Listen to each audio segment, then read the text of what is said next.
Kang mau nanya, kalau kita udah nyuruh istri kita untuk sholat tapi disuruh sholatnya susah, gimana hukumnya? Mohon balas pakai vite. Siap.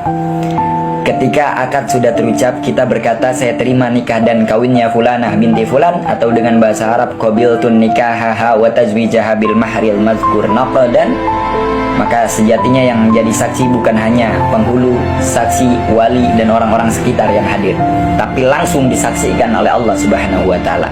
Pada saat bersamaan, wanita yang tadinya bukan siapa-siapa menjadi tanggung jawab sepenuhnya. Ar-rijalu qawwamuna 'alan nisa, karena laki-laki adalah pemimpin bagi seorang perempuan. Kalau si istri melakukan dosa, maka suami ikut kena dosanya.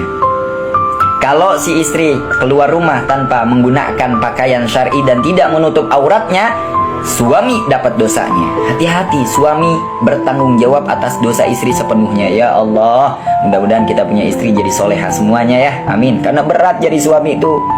Para istri, jangan dikira gampang jadi suami. Enak banget. Maka dari itu di sini saya mau menerangkan beberapa ciri-ciri wanita nusuj.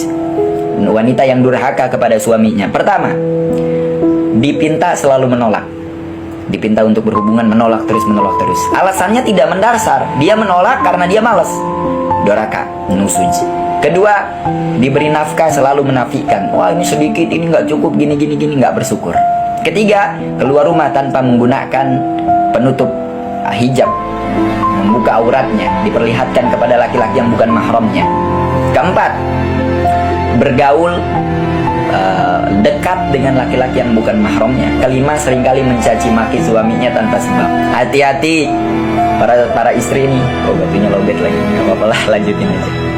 Kemudian suami, ada juga suami yang dayus. Bagaimana suami yang dayus? Suami yang tidak peduli terhadap kualitas agama istrinya.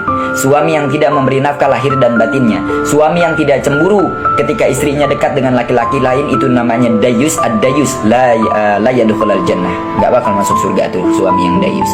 Maka tanggung jawab kita untuk mendidik istri kita. Pertama, kalau istri melakukan kesalahan, kita tegur dengan baik.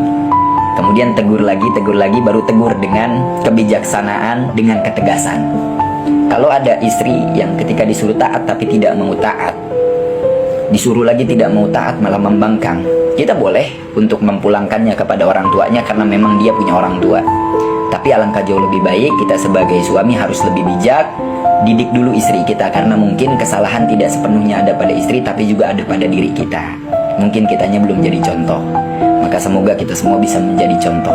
Dan ini pelajaran untuk para istri, jangan pernah membangkang kepada perintah taat dari suami. Dan pelajaran untuk suami, jangan pernah membuat istrinya marah.